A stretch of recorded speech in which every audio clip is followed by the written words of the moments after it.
We're here with Lou DiBella and Ron Kielczewski from Last Call. Last Call without the alcohol, only on CyberStationUSA.com. I'm about to have some alcohol. Yeah. Lou, you're allowed to have as much alcohol as you want.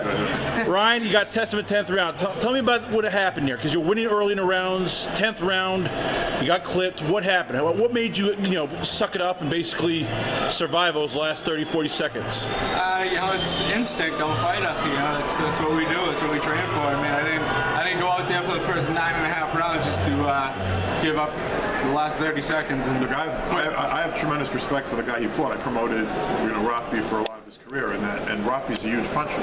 He got clipped, and he went through the fire. He also handled the cut well. And I thought you dominated the fight, early boxing.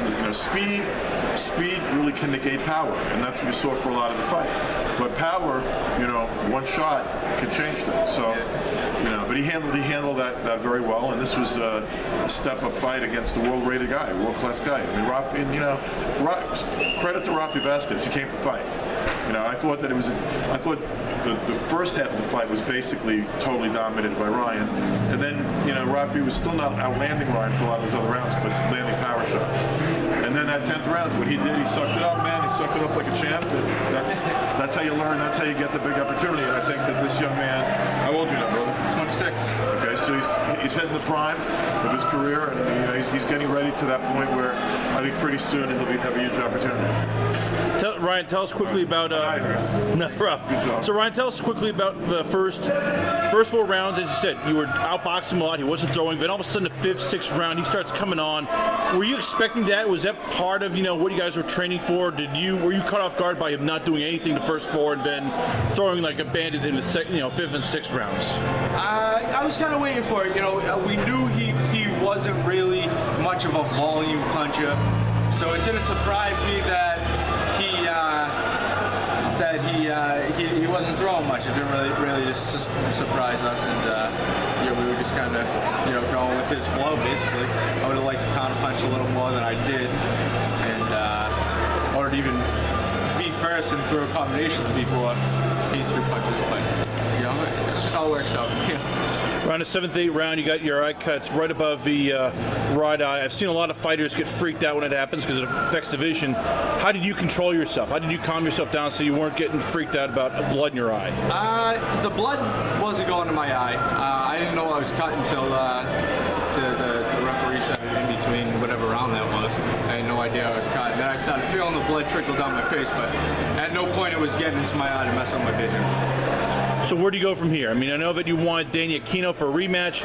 That's now off the table, it seems, for now. But where do you want to go forward from this fight? It doesn't matter. Whatever Lou says and Al Haymon, we're with these guys, and they're making my move. So whatever they say, we'll do it. It's up to them. What was it like fighting here? It's a smaller venue, but very more passionate, more vocal crowd. It seemed you got up for a lot of this, and at times you were having fun in the ring for as much as you can. I like to entertain in the ring. I like to have fun. I don't do this because I need to do it. I do it because I like to do it.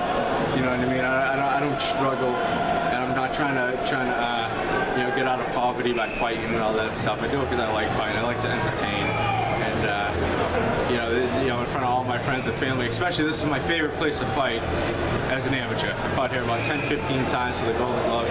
Always fun, and I just like to do it. I like to fight. It's fun for me.